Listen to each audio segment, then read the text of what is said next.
All right, so go ahead and state your name and tell me your ride. What are we looking at? My name's David Lloyd. I own Dirty Motorsports. We're a shop located out of Lake Elsinore, California. This here is a 2013 Honda Crosstour. It's all-wheel drive. It's got a V6. I bought it bone stock back in 2020. Didn't plan on doing anything with it. I wanted the sensible car. Found out that they're pretty capable off-road and decided, you know what? I want to do something with this. I want this car to stand out because nobody builds these. So I found a lift kit online. I found the wheels. I figured out the back spacing, figured out what I wanted to do with it, and decided, you know what? I want to focus my business off of this. So, and this is an attention getter. I personally love this. You've found something that no one would ever think of, an Accord Crosstour. They don't even make those anymore, right? But it has a potent V6, and you were actually able to piece together a lift, off-road Steelies tires, and it is covered in what looks like glorious mud, right? Absolutely. Now, tell me, how was the build? I mean, obviously they don't make lift kits for Accord Crosstours. Could you walk through the process of trying things out, sourcing things, fabrication? What does it take for people to make whatever they have at the house more off-road capable? The biggest thing is to have a dream, to have something that you already have in your driveway or that you've been looking at for a long time and say, I want to do something with it that nobody's ever seen before or that makes me happy, whether it's been done before or not.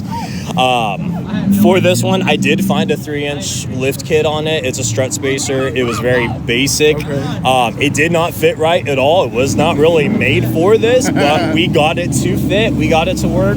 The car drives great on the freeway. It does great off-road. I drive it 3-4 days out of the week. I absolutely love the car, even more when I had it stock. Oh, there you go. Now, let's go back.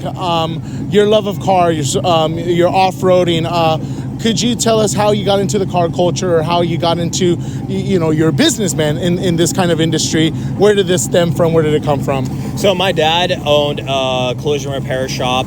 I grew up working on cars, doing bodywork, framework, everything from classic car restorations even. So whenever I decided to branch out on my own, I went to Universal Technical Institute. Oh, wow, you did it, huh? I went through the whole program, graduated in the top 2% of the whole school. Decided I want to work on cars. I want to do mechanical stuff. I'm tired of just making cars look good. And it just branched off from there. I've been into drag racing, drifting. What we're getting into now is road course, autocross, stuff like that.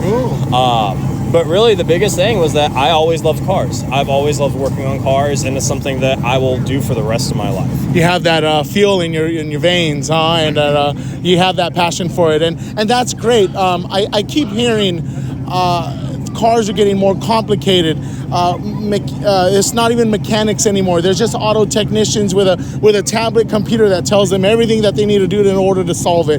What do you feel like the trend is going into the next 10, 15 years in terms of these cars getting more complicated and people having to learn different skills? The cars nowadays definitely are more complicated than they were even 10 years ago. A lot of the problems 10 years ago, you had mechanical issues with cars, you had component failure. A lot of what you have now is software updates, where software plays a big picture into cars nowadays and how they function, how they perform. It has changed so much in the last 10 years, and I can't even imagine what it's going to be in the next 10 years. This is a business where we're going to stay around for a long time, but there are definitely a lot of challenges with manufacturers and going to a lot of OEM technology for their diagnostics, for their repair procedures and stuff like that. But it's something that we're going to keep updated with, that way that we can follow along with what the manufacturers are doing. I know it's tough, right? Just even trying to get the right information on what you need to do in order to service a customer's car. So hats off to you.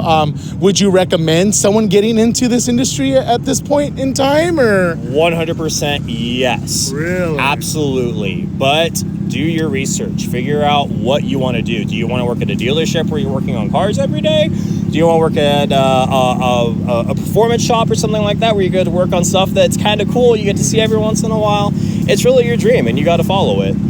I appreciate that encouragement. I hope everyone's listening on that.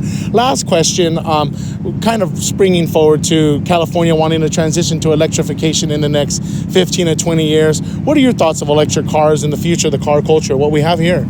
My personal opinion is that our country as a whole is not exactly ready to switch over to fully electric cars. As stated, 2035 switch over to fully electric. I personally don't believe that we're ready for that, but I'm not against electric cars at all. I have seen lifted Teslas that do great off-road, and it blew my mind. And I thought, you know what? I want to do something with that one day. Is it today? Definitely not. But that's something that, Dirty Motorsports is definitely interested in doing. All right. You embrace it. You welcome it. That is awesome. Go ahead and give your plugs, shout-outs, anything you wanted to give, go ahead and do now. Really, all I can say is thanks to my mom, because she's the one that really encouraged me to do this. and to be honest, I freaking love it. So I'm going to do a quick walk around with my GoPro, just get a few shots around it, but I really appreciate your time. Thank you again. Thank you.